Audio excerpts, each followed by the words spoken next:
안녕하세요, 소라게튜브입니다. 오늘은 여름철을 위한 오픈 사육장을 소개해 드리려고 합니다. 여기서 말하는 오픈 사육장에 대해 먼저 설명을 드리겠습니다. 이전 시간에도 말씀드린 것처럼 사육장은 여러가지 종류가 있습니다. 이 중에서 오늘 말씀드리는 사육장은 리빙박스 사육장이나 유리 사육장이어야 합니다. 이유는 사육장의 천장이 개방되어야 가능한 구조라서 그렇고요. 습기를 그대로 흡수하는 섬유질 바닥재보다는 산호사 바닥재가 좋을 것 같습니다. 따라서 주의사항을 정리해보면 상단 오픈이 가능한 사육장이어야 하고 모래나 산호사에만 적합한 방법입니다. 이렇지 않은 경우 그대로 따라했다가 과습으로 더 안 좋아질 수 있으니 반드시 주의 부탁드리겠습니다. 오픈 사육장을 하는 이유에 대해서 말씀드리겠습니다. 여름철에는 아무래도 날씨가 매우 덥기 때문에 음식을 넣어주면 금방 상하기도 하고 고온 다습한 사육장의 물이 고여서 썩을 수도 있어요.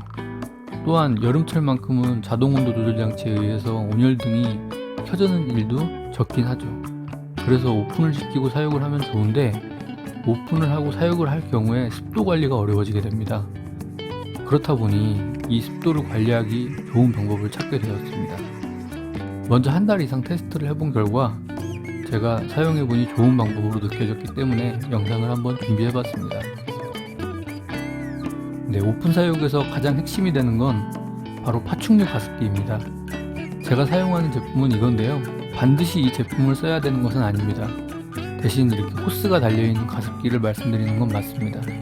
제가 일반 가습기로도 해봤지만 안개가 사육장 안으로 제대로 들어가지 못하고 바로바로 증발해버리는 것을 확인했습니다. 그리고 안개 발생기도 사용을 해봤는데요. 안개 발생기 역시 전기선이 사육장 안으로 들어가기 때문에 소라게가 그걸 타고 올라가서 탈출을 할 수도 있고 안개 발생기에서 기포가 올라오면서 물이 튀는데 그게 좀 따갑기도 하더라고요.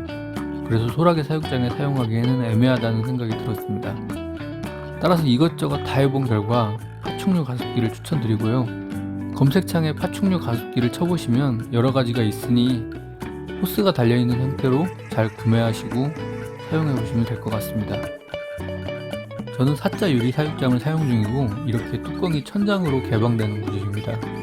그래서 이렇게 반을 접어서 올리게 되면 거의 40% 정도의 천장이 개방이 되고요.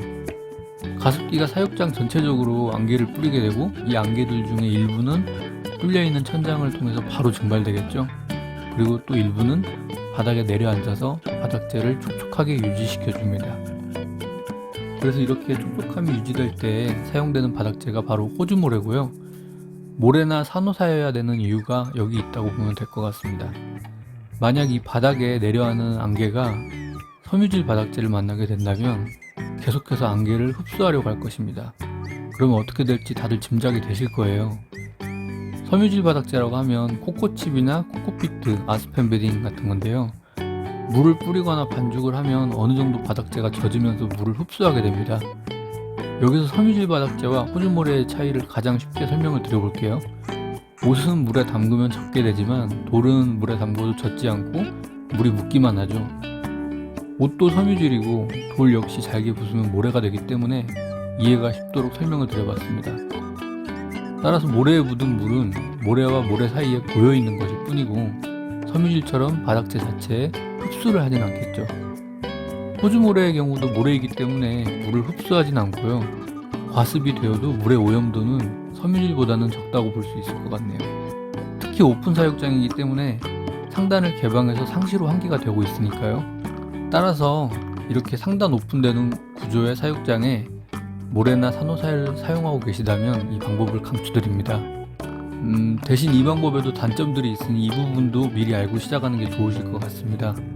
첫 번째 단점은 가습기 특성상 물이 한두 방울씩 떨어진다는 것입니다.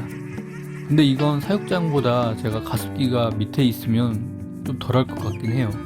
전 사육장 위에 있기 때문에 이렇게 가습기에서 물이 타고 내려오는 것 때문에 이렇게 되는 것 같고요. 저 같은 경우에는 호스 바로 밑에 물그릇을 설치해놨기 때문에 떨어지는 물이 이쪽으로 고이게 되기 때문에 크게 문제되는 수준은 아닌 것 같아요. 그리고 두 번째 단점은 가습기 물을 채워야 되는 번거로움이겠죠. 최대 단계로 하루 종일 틀 경우에 거의 하루 한 통 반이 필요한데요. 사자 사육장 기준으로는 최대로 틀지는 않고 있고 최대보다 한 단계 아래 정도로 틀고 있어요. 그렇기 때문에 하루에 한 통 정도 채우면 딱 맞았습니다. 만약에 입자 정도의 사육장이라면 더 적게 들어갈 것 같네요. 이제까지 느꼈던 단점은 이렇게 두 가지 정도였고요. 이 이상의 단점은 특별히 못 느꼈습니다. 오픈형 안개 사육장을 사용해 본 결과 호랑이들의 움직임이 매우 활발해지는 것을 볼 수 있었고요.